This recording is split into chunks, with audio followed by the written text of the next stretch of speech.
opening sequence when they're on that mission on the boat, and Yep. and Widow is doing her own kind of thing, and he's so not uncomfortable, but like this concept of, you know, the compartmentalization, you know, Right. that like I don't need to know all of this stuff, and you know there's stuff going on, there are secrets here at play. You know, he's a straightforward character, and it's tough for him to deal with that. And you know, the way that this film talks about, you know, secrets versus trust is to me was one of the big themes that this film brought out. Well, I would absolutely agree with that. I mean, it comes out even in the dialogue that Cap has with Nick Fury after the mission, where they're talking about that compartmentalization, and you know, Fury jokes, you know, yes, I do share, I'm good like that, and the idea that Fury only had Cap do what he knew Steve Rogers would be comfortable with doing, right, and had Widow do other things because, as Fury says, she's comfortable with everything. right. And getting back to that kind of compartmentalization idea. Yeah. Yeah, so secrets and trust was a big theme, but then the other one Right. that was a big theme in this movie is security versus liberty. You know, and Right. I think that's obviously a really timely topic. You know, as it was, you know, when the movie came out, but it might be even more so right now, given our current political climate. Yes. And it's always been a struggle, right? I mean, it's a struggle in politics. It's a struggle in like our everyday lives, like in our personal lives. Like I can be safe and I can keep myself walled off from people, Right. or I can you know, run the risk of being hurt, and I can Yeah. open myself, and I can maybe really do some good, or I can maybe, you know, just get destroyed. Right, and I think that propensity, that tension that we talk about on all these different levels, whether politically or personally, I think part of that is the idea that we opt towards security because liberty means risk, and liberty means risk, and risk means the possibility of suffering and pain, and we don't know how to suffer well. Man, that is so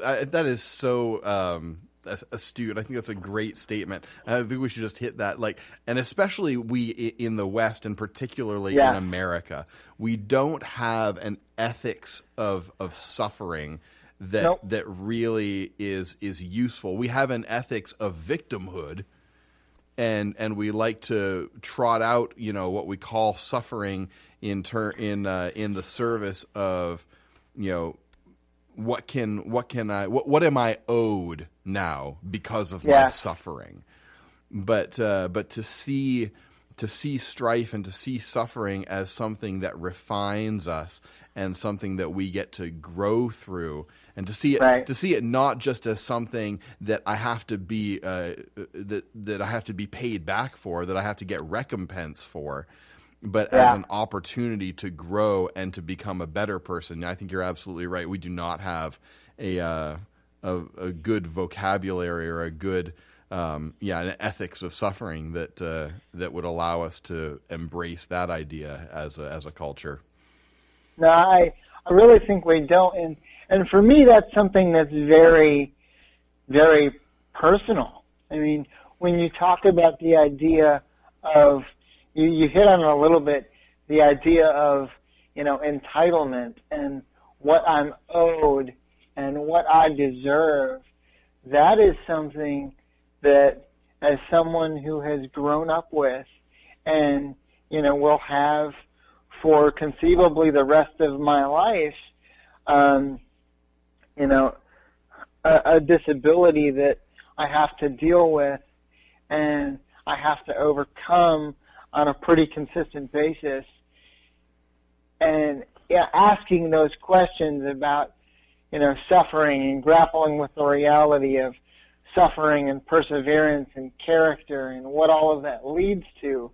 And some of these questions of, well, am I owed anything? Right. And if I'm not, then, what do I do and how do I proceed? And the film touches on that really briefly, and I think in an interesting way when Steve is talking to Sam, close to the beginning, and Sam is saying to him something like, what if you weren't, working for S.H.I.E.L.D. or what right. if you weren't really involved in this? You could do all kinds of things. You could do anything you want. And Steve is like, yeah, but I don't know how I would do that, because right. because he has this and the film probably wouldn't cast it in these terms necessarily, but he has a servant's heart, right? Like he does. He sees his purpose in life as being in service to something greater than himself. And if he wasn't in service to something greater than himself, then he wouldn't be true to who he actually is. No, I think that's a really good point to make. And one of the great things about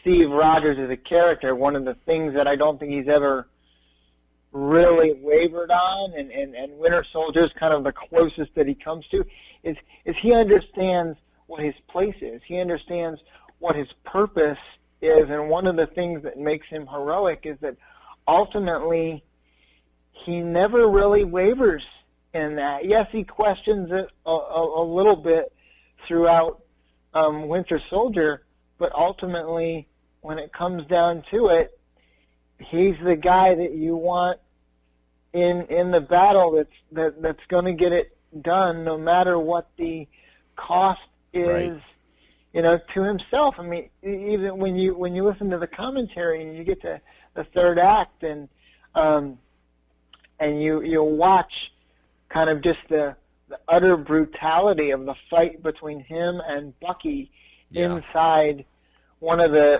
helicarriers. On one hand, Steve is trying to complete this mission and save millions and millions of lives as a result.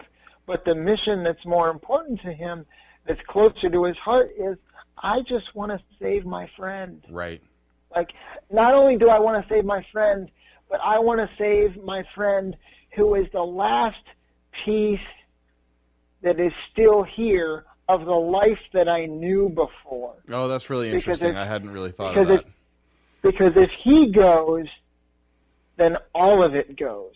Because he's the last link that I have, and then you watch that bleed over into Civil War even. Sure. I mean, minor spoilers, but there's a big funeral scene in Civil War for a certain character, and once that character passes, Bucky is the only link that he has to his life before and during the war. Yeah.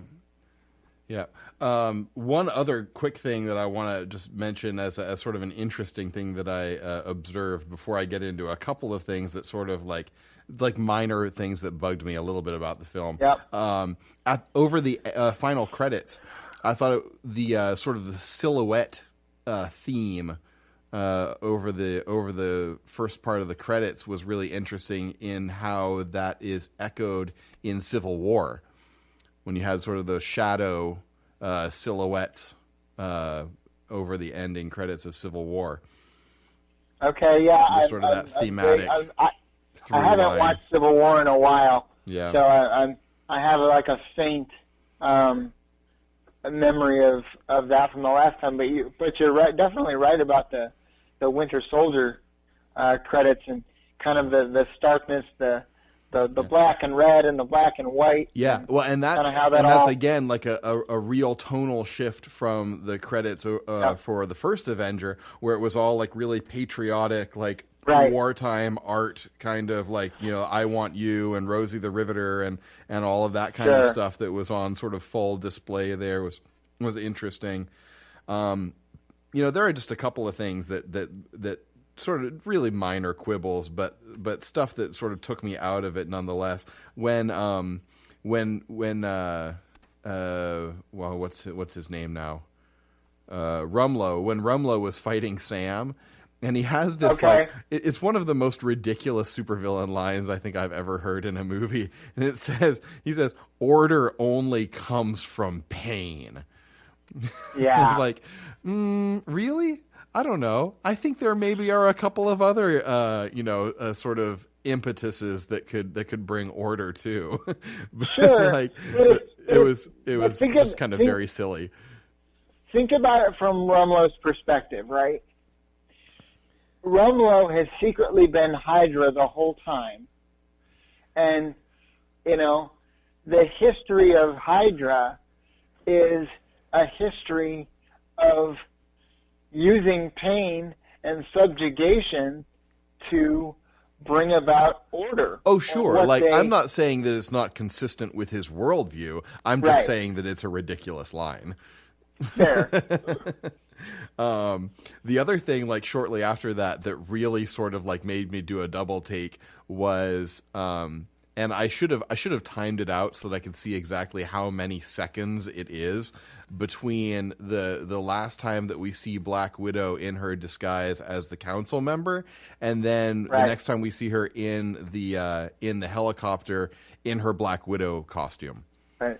And I'm sure that it's not more than a minute at the most. It's probably closer to 45 seconds that she changed into the Black Widow costume and got into the helicopter and got into place.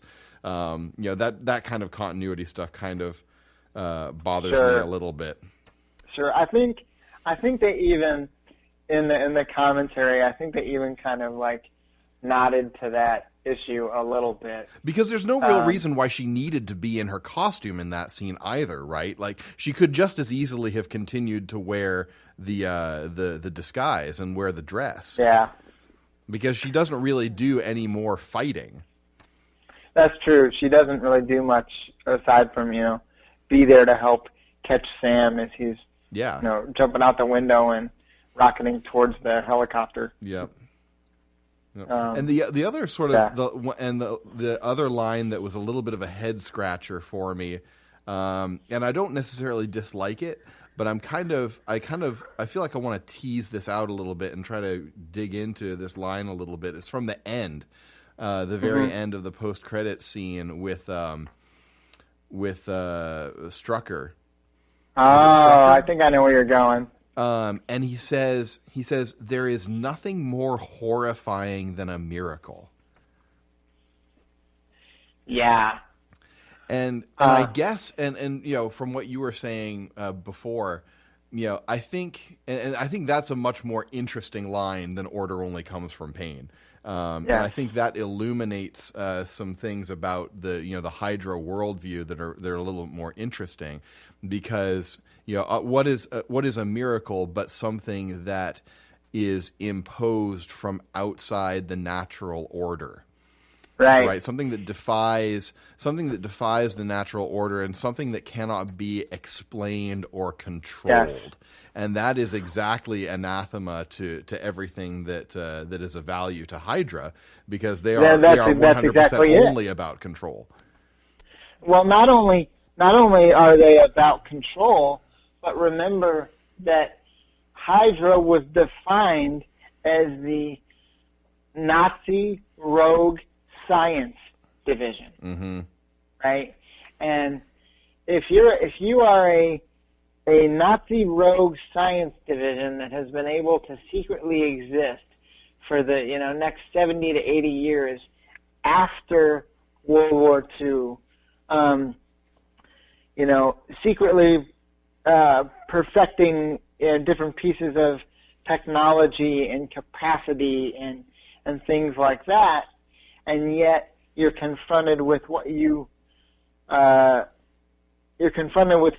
term as a miracle, something that the science that you adhere to cannot necessarily explain, that in some way or another, like you said, may have been imposed on the order that you understand from the outside, and the way you frame that is actually, it sounds a lot like something that C.S. Lewis would have written